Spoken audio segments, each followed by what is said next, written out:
শিক্ষার্থী বন্ধুরা, blackboard 20 YouTube চ্যানেলে তোমাদেরকে আবারও স্বাগতম। আজকে আমরা যে বিষয়টি নিয়ে আলাপ করব সেটি চেঞ্জিং সেন্টেন্স। তো চেঞ্জিং সেন্টেন্সের সবচেয়ে জটিল টপিকটি হচ্ছে সাব টপিকটি হচ্ছে সিম্পল, কমপ্লেক্স এবং কম্পাউন্ড সেন্টেন্স। আমরা অনেকেই বিষয়টি ভালো বুঝলেও আমাদের মধ্যে একটি বড় সংখ্যক শিক্ষার্থী আছে যারা সিম্পল, কমপ্লেক্স এবং কম্পাউন্ড সেন্টেন্সটি টাচ করতে চায় না। আমি তাদের উদ্দেশ্যে বলি, অতি সহজভাবে মাত্র কয়েকটি লেসনে আমি সিম্পল, কমপ্লেক্স এবং কম্পাউন্ড সহ চেঞ্জিং সেন্টেন্সের যে কয়টি টপিক আছে সব কয়টি টপিক তোমাদের কাছে সহজবোধ্য করে দেব। আশা করি তোমরা আমার সাথে থাকবে। তো চলো শুরু করি আমাদের আজকের লেসনটি। আমাদের আজকের লেসন ডে 1, রুল 1। খুব সহজে এবং সংক্ষেপে আমি নিয়মগুলো বলবো, বড় কোনো ব্যাখ্যায় আমরা যাব না। সিম্পল সেন্টেন্সটিতে যদি ইনস্পাইট অফ এর ব্যবহার থাকে তাকে আমরা কমপ্লেক্স করতে গেলে ইনস্পাইট অফ থাকবে না, শুরুতে আমরা লিখব দো অথবা অলদো, দুটির যে কোনো আমরা একটি লিখতে পারবো। ইনস্পাইট অফ নাই। এই যে আমরা এই পসেসিভ প্রোনাউনটি দেখছি, এইটিকে আমরা নমিনেটিভ ফর্মে ফেলবো, অর্থাৎ এটিকে আমরা সাবজেক্ট হিসাবে লিখব। তো সাবজেক্টটি কি? হিজের সাবজেক্টিভ ফর্মটি হচ্ছে হি, লিখলাম। এটি তোমরা পারবে। এখানে আওয়ার থাকলে উই লিখতাম, এখানে হার থাকলে সি লিখতাম, ইত্যাদি। এবার এই যে আমরা আইএনজি ফর্মের ভার্বটি দেখতে পাচ্ছি, এটিকে আমরা এখানে ফাইনাইট ভার্ব হিসাবে লিখব এই জায়গায়, কিন্তু ফর্মটি হবে এই ভার্বের সাথে মিলিয়ে। এটি ভার্বের পাস্ট রূপ, এটিকে আমরা ভার্বের পাস্ট রূপ বানিয়ে দেব। তো ড্রাইভিং এর পাস্ট রূপ কি? ড্রোভ, লিখলাম আমরা ড্রোভ। এবার আমরা কি করব? এই যে সেন্টেন্সের বাকি শব্দ, একটি মাত্র শব্দ আছে, সেটি আমরা বসিয়ে দেব। বসিয়ে দিলাম। বসিয়ে দেওয়ার পরে দ্বিতীয় সেন্টেন্সটি আমরা হুবহু কপি করব। তো লিখলাম আমরা he could not reach there in time. আশা করি সবাই ধরতে পেরেছি। অত্যন্ত সহজ একটি লেসন। এবার আমরা দেখব ডে 1 এর রুল 2। Day 1, rule 2। আমাদের কমপ্লেক্স সেন্টেন্সটিতে যদি দো অথবা অলদো এর ব্যবহার থাকে তাকে আমরা কম্পাউন্ড করব কিভাবে? দুনিয়ার যত সহজ গ্রামার আছে এটি তার মধ্যে একটি। কি করব? দো অলদো তুলে দেব। এই যে কমা, এই কমা তুলে দিয়ে অথবা কমার পরে একটি বাট লিখব, ব্যাস আমাদের কাজ শেষ। কি বললাম? দো অলদো তুলে দেব, এটুকু লিখব। লিখলাম হি ওয়াজ নন টু মি।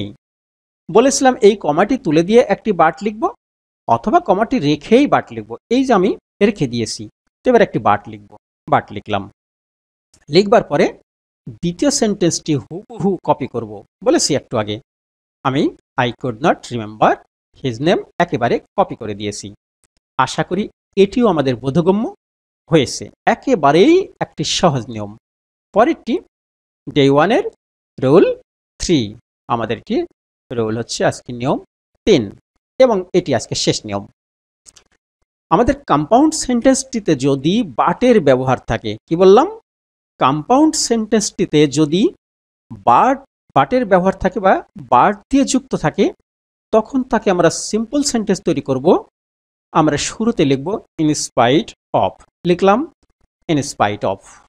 লিখবার পরে এই যে সাবজেক্টটি, এটিকে আমরা পসেসিভ ফর্ম বানিয়ে দেব।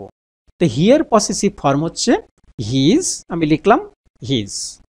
এখানে যদি উই থাকতো তার পসেসিভ ফর্ম হচ্ছে আওয়ার।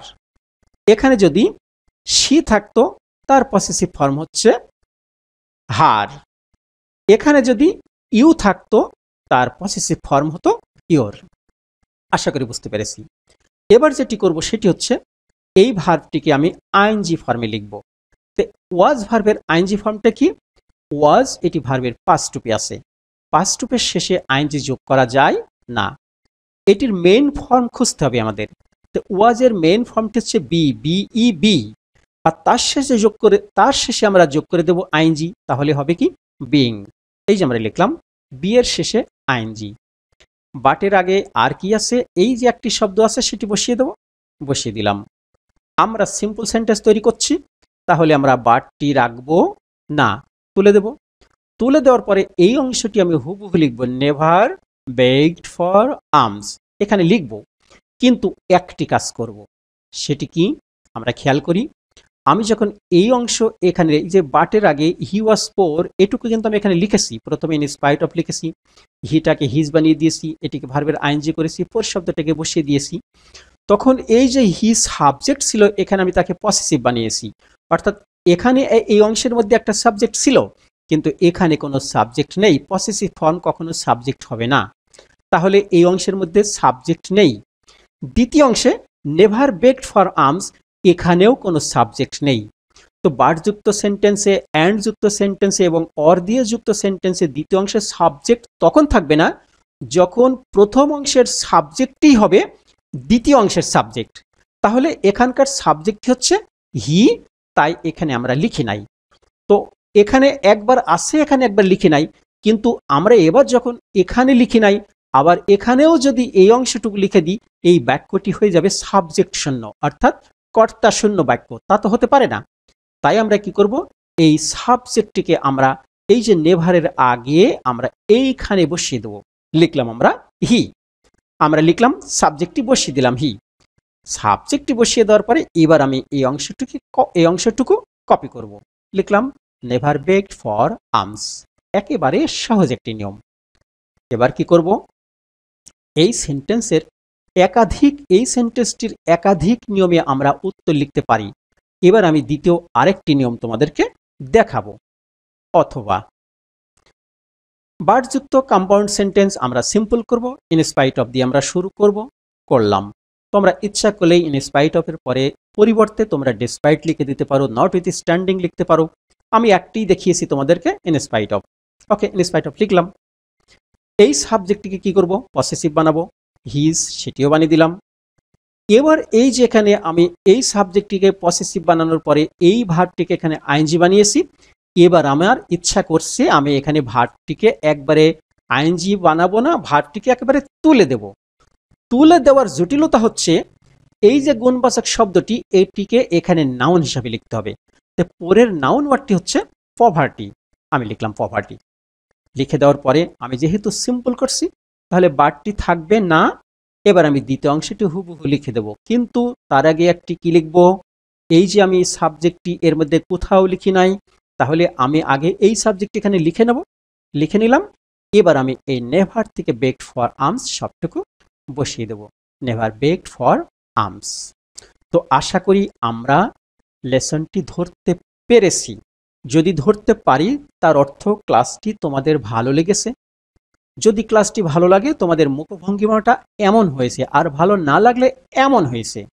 যদি ক্লাসটি ভালো লাগে তাহলে আমার এই চ্যানেলটিকে সাবস্ক্রাইব করতে ভুলো না। ঠিক আগামীকাল কিংবা পরশু আমার ডে 2 এর লেসন থাকবে।